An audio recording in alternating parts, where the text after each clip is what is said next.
Okay, so the iPhone 8, things you need to know about it, it's gonna put you in major debt. You gotta sell your car, take out a loan, it's gonna look like your iPhone 3, and it's gonna be just slightly better than iPhone 7.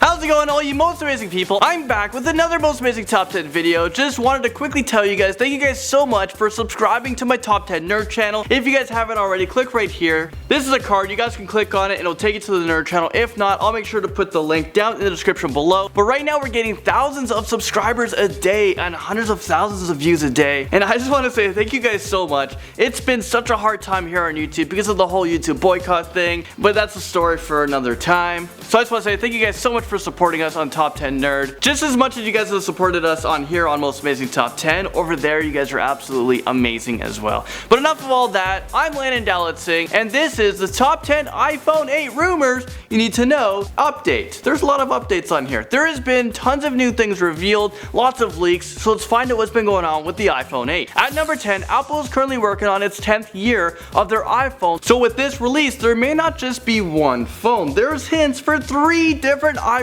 releases. Now, this is really big news. One model might be a high-end OLED model that will feature dual lens front-facing camera. This phone will have a 5.5-inch screen. The iPhone 7 Plus version already has dual back-facing cameras, so now it's time for the front-facing camera as well. There will be the release of the regular iPhone 8 that is being called the very special 10th anniversary edition phone that's gonna cost potentially more than $1,000. Another phone might be called the iPhone 8 edition, and for the third phone it will be a 4.7-inch iPhone with LCD screen with just a single camera system similar to the one on the iPhone 7. And there's also rumors that one of these phones it might be able to fold in half like those flip phones back in the day. You guys know those Motorola Razrs that were so popular back then? I'm like, oh my god, I gotta have one of these, but now it just seems ridiculous. So saying all this, there might be 3 iPhone released this year, and it might be the 4.7-inch iPhone 7s and the 5.5 iPhone 7s phone as well, and then you'll have the 5.8-inch iPhone 8 phone. So just one of them will be called the iPhone 8, 2 of them are just newer versions of the iPhone 7, they just add an S and some upgrades. Number 9, iPhone 8 might have a screen that covers almost the entire front of the phone, and there might be a curved edge to the phone as well. The iPhone might be using OLED technology for the first time ever. The iPhone 8 screen will be as large as the screen on the iPhone 7 Plus, but it will be the same size as the iPhone 7, so the whole phone itself is smaller than the Plus, but the screen size is the same as the 7 Plus. There was another rumor that the Apple has ordered over 70 million OLED screens from its competitor Samsung. Sources believe that only the premium phones will have the curved OLED screen. Moving into number 8, right now it's said that Apple has to move its launch date from the initial date September to now maybe October or maybe even November due to what is being called technical issues related to the lamination process of the curved OLED panels. Also, a fingerprint sensor would be causing a major delay for Apple. We've been hearing for quite some time now that Apple's having problems with the ultra high tech features it wants to include in the iPhone 8. Some are saying if they don't figure it out soon, in time, it's just gonna ditch the fingerprint unlocking method on the iPhone. Apple really wants to use their new technology that allows fingerprint scanning through the glass, which is insane technology, but you know what, we're just gonna have to wait and find out what happens. Number 7, let's talk about the phone. Will it be waterproof or still just water resistant? The iPhone 8 is going to gain a tougher IP68 water and dust resistance. The iPhone 7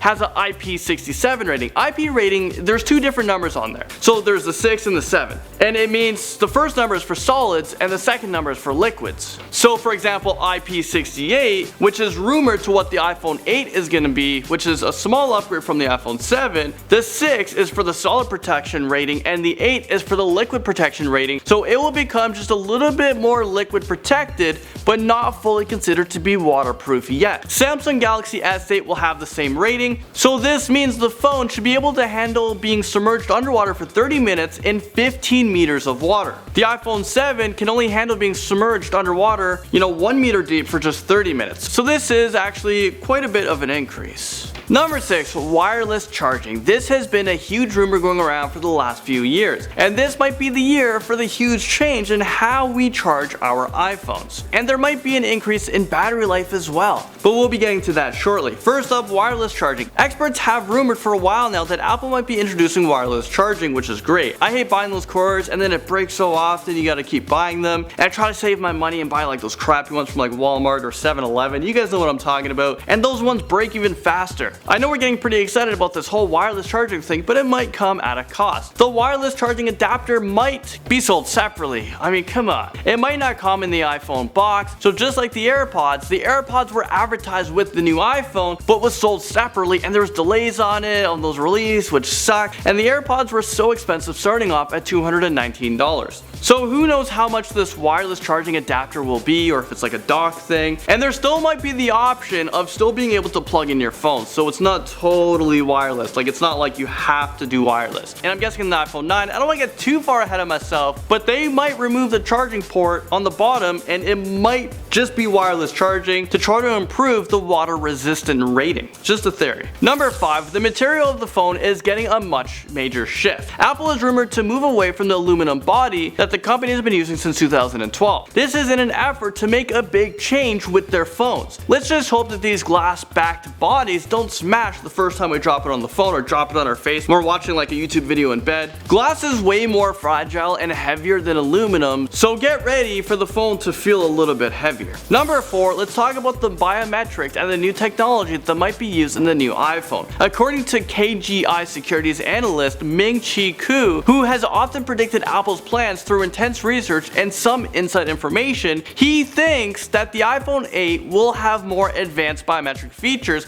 such as facial recognition or iris scanning. It's gonna scan your eyes. I mean, we're in the future right now, guys. This might be powered by a new front-facing camera system, so maybe we can unlock our phones by just looking at it. Apple is rumored to be sourcing iris scanning chips from a Taiwan-based supplier, Zhangtech. Number 3, speakers. Apple is predicting to change the speakers. They might actually remove the speakers from the bottom of the phone, and they might place it on the top, on the front of the phone, the front facing of the phone, and it might be like a strip, like a speaker strip on top. So this way the volume will be beaming towards you, and it'll be much louder and quieter on the sides, people around you. Also, it gives a really, good futuristic look. I kinda like it. Alright, number 2, let's talk about price. Rumored for the first time ever, the iPhone is expected to cost more than $1,000. This is due to all the new technology being placed inside of the iPhone, like wireless charging. It seems like a lot of customers asked for wireless charging, so they might have answered us, but it comes at a cost. For the 256GB version of the phone, it might cost more than $1,000. Apple isn't known to come out with cheap products, but somehow they always seem to break some sort of records from us buying so many of their products. So good job on the marketing side. The iPhone 7 and the Plus version was $849 and $969, almost reaching the $1,000 mark, and now for the first time ever, it might hit over $1,000. But I guess it's a phone that can do multiple things. And finally, in at number 1, this is usually the most talked about thing. I hinted to it before about the iPhone, and we're talking about the battery life. For the first time ever, Apple might be introducing an L-shaped battery, just like the ones you guys are seeing right now. This is what the battery currently looks like. The blue part is the battery, and you can see the battery will become so much bigger on the new iPhone. Battery seems to be the most important things people like myself, who can't even go a full day with your phone without it dying. Apple is planning to use a stacked logic board design that will support longer battery life. This is something, guys, I'm super excited for. I really hope they add not just 30 minutes. I want hours. I want days added. Remember when phones used to last a week? But then again, they didn't really do too much. But we have the technology now. It just costs so much to bring it to us, the consumers, we don't want to pay so much for it. Well, there you guys have it. Thank you guys so much for watching this video, and I'll see you guys in the next one.